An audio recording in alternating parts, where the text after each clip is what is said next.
Alright dudes? Now I see you looking at the title of this video thinking, oh, we really don't need any more YouTubers ranting about fangirls, but actually I'm not here to do that. I personally aspire to be the kind of fan that supports their favourite musicians passionately yet without going over the top. But at the same time, I know that when someone you've obsessed over and fantasised about for years on end is standing right in front of you, it can do weird things to you. Instead of the usual ranting video, I'm going to share with you guys my 2 celebrity encounters that show me at the 2 opposite ends of the fangirling spectrum. Proof that anyone, no matter who they are, can not only keep their cool when faced with a celebrity, but also completely lose control of themselves. Okay, it's anecdote time. Firstly, I'll tell you about the time I displayed all of those good fangirl qualities and had a really good famous person encounter. Quite a while ago, I mentioned in a video that one of my favourite bands is Maximo Park, and I've been lucky enough to meet the singer Paul Smith a couple of times. And the first time I met him was after a gig in Manchester. It was freezing cold and I'd been stood there shivering for an hour already, so with the combination of that and my excitement at potentially meeting the band, I was in the throes of full body spasm by that point. It had reached the point where the person who was taking me home was fed up of waiting and we were starting to wonder if they were ever going to come out, so I was on the brink of leaving. But then it happened. I turned to look at the venue door one more time just to make sure there was no one there, and boom, Lucas and Paul came out. Now, since Maximo Park's second album, Paul's taken to wearing a selection of rather dapper bowler hats and fedoras, so he went to put his beloved hat of choice in the tour bus so it didn't get squashed, while Lucas stayed outside to talk to us. So while everyone descended on Lucas, I went and waited by the tour bus for Paul to come out, and when he did, because everyone was preoccupied with Lucas, I was the only one there. He looked me in the eyes and smiled, and I felt like someone had rearranged my bones to create a washing machine that was now performing a pretty monstrous spin cycle on my internal organs. However, I knew that he wouldn't appreciate the typical deranged fangirl reaction, and I really didn't want to be that either, so I pulled myself together and decided to play it cool. I walked up to him and said hi, and he signed my ticket, and then I asked for a picture. I wasn't sure if Paul was a touchy person or whether he liked to keep his distance, so I didn't assume anything. I just turned to the camera and stood next to him. But oh no, he put his arm around me and pulled me in so our sides were touching, so then I put my arm around him, feeling like I was physically on fire. He was skinnier than I thought he'd be. And warm.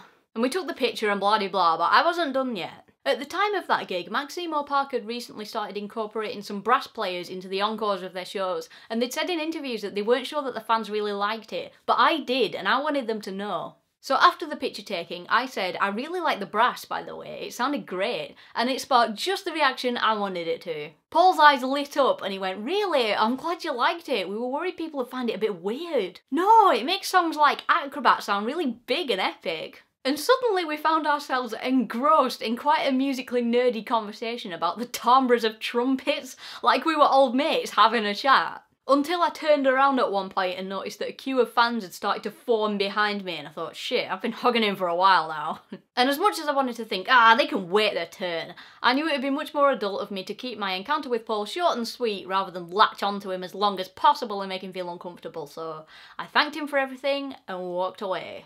It was hard, but I think I managed to be a pretty shining example of those good fangirl qualities rather than succumb to the internal explosion that was going on beneath the surface. The next encounter I have to tell you about, however, is a completely different story. This is really uncharacteristic of me, but what happened was completely unexpected, and when you're caught off guard, you have no idea what your reaction's gonna be. Another favourite band of mine is Mystery Jets, and before I'd seen them live for the first time, I'd been a fan for a while but just been horrendously unlucky and missed all the gigs. Until MySpace, who apparently were cool at some point, decided to put on a Mystery Jets secret show just down the road from where I used to live in Leeds when I went to uni, and I managed to snag myself a wristband.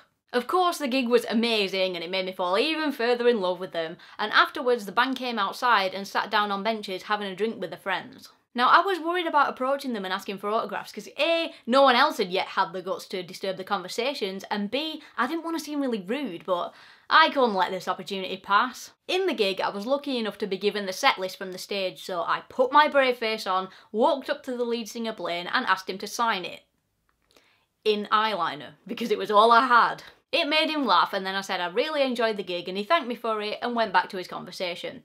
Totally normal experience. However, the guitarist William was a completely different story. I walked up to him and asked him to sign the set list in eyeliner and he laughed. Still got that thing in my wardrobe. And when I told Blaine that they played a really good show, I don't think he realised how much I meant it, so I wanted to make sure Will knew exactly how much I appreciated them. Will was sat down on the bench and I was stood in front of him, and I told him how much I'd enjoyed it, and he said, "Oh, no problem," and quite bravely for me, I broke the touch barrier and squeezed his shoulder and said, "No, really, it was just brilliant, you guys are better than ever." And that, ladies and gents, is where it all went wrong. And I bet you're assuming that Will didn't like my physical contact and took offence, but oh no! He decided he was going to take my shoulder squeeze and raise the bar. He was going to do much better than that. So I'm standing there with my hand on his shoulder and he gets this cheeky twinkle in his eye and does something that I didn't realise would provoke a reaction, but it did. He took my hand from his shoulder and held it with one hand, and with the other he did this slow and somewhat teasing movement where he slid his hand down my wrist, squeezed it, and then started gently groping it with his thumb, just massaging it sensually, while at the same time giving me a penetrating set of bedroom eyes. Thanks, that means a lot.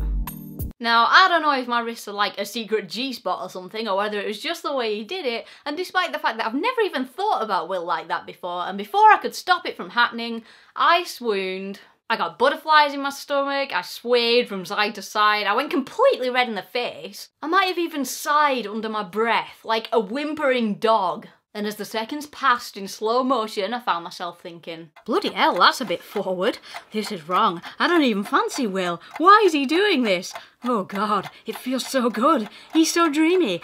Wait, he can tell. He can tell! And I fought valiantly to put on the best poker face I could possibly manage to try and hide my internal combustion, but no matter how effective it might have been, I'm pretty sure it happened about 5 seconds too late, and he knew exactly how much he'd got to me. I don't think he did it in a genuine way, like he actually wanted something to happen. He's just a cheeky chappy who likes to harmlessly charm the girls. But not only had I just uncharacteristically turned to jelly in front of one of my favourite musicians, my then boyfriend was stuck behind me the entire time witnessing it. I just had to end it right there and then before anything worse could happen, so I removed myself from his hands, mumbled a goodbye and just stumbled away. And I didn't even want to wait around to see if the rest of the band were up for signing autographs. I just grabbed my boyfriend's arm and said, "Let's get out of here." I can't believe I just unwillingly swooned in William's face and now I can't take it back. God. It still embarrasses me to this day. That's how not to react to physical contact from someone you like.